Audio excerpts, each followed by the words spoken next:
Good morning बच्चों, आप सभी का स्वागत है मेरे YouTube चैनल स्टडी विद लता शर्मा पर। आज मैं आप लोगों के लिए इंग्लिश ग्रामर पार्ट 3 का टॉपिक लेकर आई हूँ, वर्ब्स। बच्चों, ग्रामर एक ऐसा सब्जेक्ट है जो आपको फर्स्ट क्लास से 12th स्टैंडर्ड तक रेगुलर पढ़ते रहना होता है। ग्रामर किसी भी बच्चे के लिए कभी भी वेस्ट नहीं होता, ठीक है ना।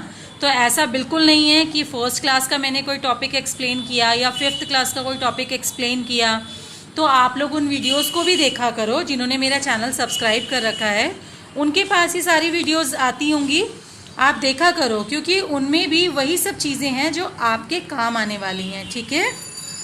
ओके, आइए अब इस टॉपिक पे बात करते हैं। आपका चैप्टर 11 है वर्ब्स। ये मैं आपको समझाने जा रही हूँ। वर्ब्स को हिंदी में कहते हैं क्रिया, यानी ऐसे शब्द जिनके द्वारा किसी काम के करने या होने का पता चलता है। जैसा कि इन सेंटेंसेस में दिया गया है, birds fly in the sky, पक्षी आकाश में उड़ते हैं। Baby plays with the rattle, baby rattle के साथ खेलता है। रेटल होता है झुनझुना।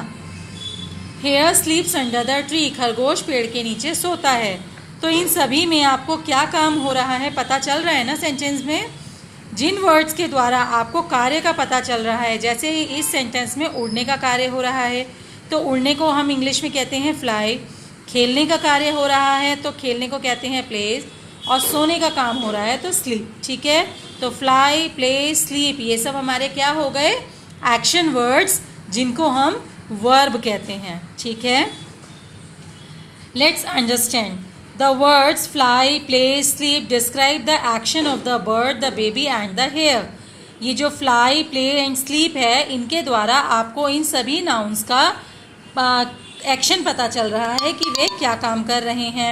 Okay, such words are called verbs. इन शब्दों को हम verbs कहते हैं। And their main function is to tell us what a noun does or what is happening to a noun. और इन वर्ब्स का जो मेन कार्य है वो क्या है, हमें ये बताना कि नाउन के द्वारा क्या काम किया जा रहा है या नाउन के साथ क्या घटित हो रहा है, ठीक है। You have learned about them as doing और action words in the earlier classes.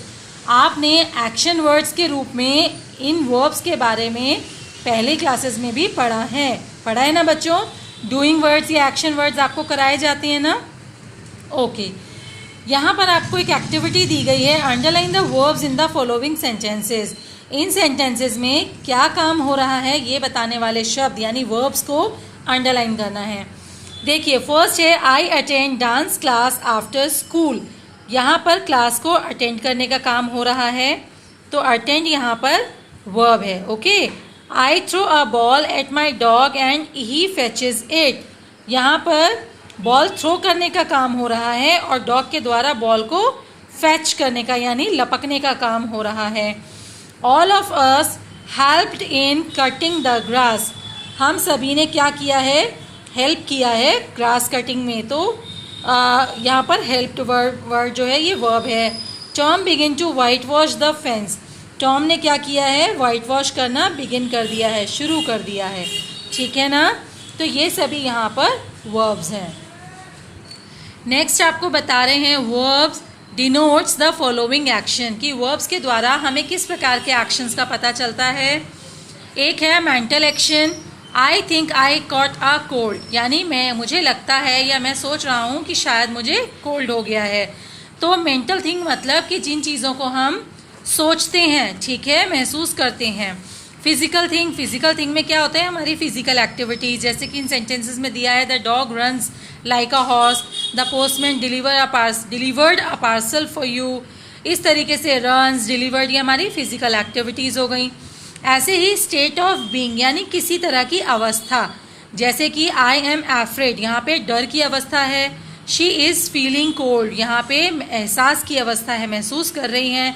या आई वॉज वेरी एंग्री, यहाँ पे गुस्से की अवस्था थी। ओके, तो यहाँ पर क्या है, हमारी अवस्था, हमारे इमोशंस।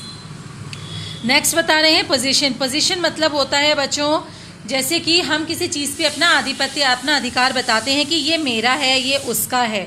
तो यहाँ पर the growers have a beautiful villa, यहाँ पर ग्रोवर्स, यहाँ पे ग्रोवर्स एक फैमिली के बारे में जिक्र किया जा रहा है, ग्रोवर फैमिली के बारे में। उनके पास है ब्यूटीफुल विला, सुंदर घर है, ठीक है ना।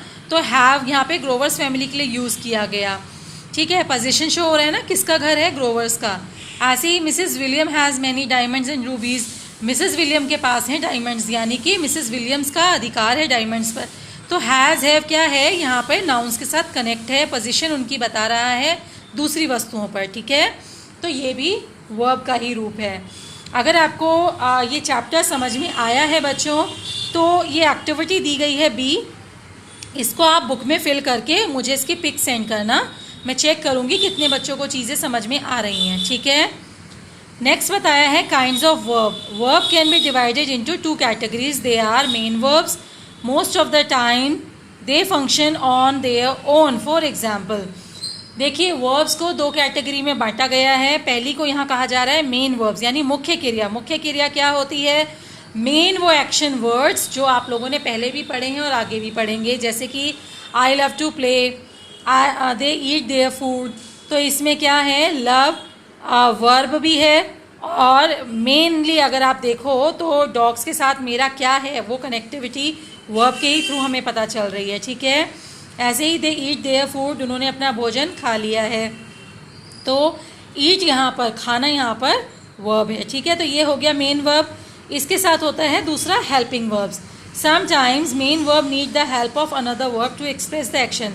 कई बार मेन वर्ब को अपना प्रॉपर मीनिंग समझाने के लिए हेल्पिंग वर्ब्स की ज़रूरत पड़ती है। मतलब कुछ छोटे वर्ड्स की आवश्यकता पड़ती है जिन्हें हेल्पिंग वर्ब कहा जाता है, उनके बिना वर्ब्स कंप्लीट नहीं हो पाते हैं, ठीक है। जैसे Deepika can play badminton well, कि दीपिका प्ले बैडमिंटन वेल भी हो सकता था कि दीपिका बैडमिंटन अच्छा खेलती है, लेकिन हमें कहना है कि दीपिका अच्छा खेल सकती है, तो वहाँ पर हमें हेल्पिंग वर्ब की ज़रूरत पड़ेगी। Deepika can play badminton well, okay. इसी तरह से you are having dinner with us, तो यहाँ पर क्या है, प्ले मेन वर्ब है, कैन हेल्पिंग वर्ब है, हैविंग मेन वर्ब है, आर हेल्पिंग वर्ब है, ठीक है बच्चों। इसी तरह से आपको यहाँ पर कॉमन हेल्पिंग वर्ब्स की लिस्ट दी गई है। इसके अलावा भी होते हैं, बट ये कॉमनली यूज्ड होने वाले हैं, तो इस वजह से आपको यहाँ पर शो किया गया है। आप इन्हें केयरफुली पढ़िएगा, ठीक है। तो मैं उम्मीद करती हूँ आप सबको ये चैप्टर समझ में आ गया होगा। अगर कोई डाउट्स हैं तो बेटा मेरे स्टूडेंट्स तो मुझे डायरेक्टली कॉल कर सकते हैं, मैसेज कर सकते हैं, मैं उनके डाउट्स क्लियर कर दूँगी। अदर स्टूडेंट्स मेरी आगे की वीडियोज़ को देखते रहिए, तो उनके आगे सभी डाउट्स क्लियर हो जाएंगे, ओके।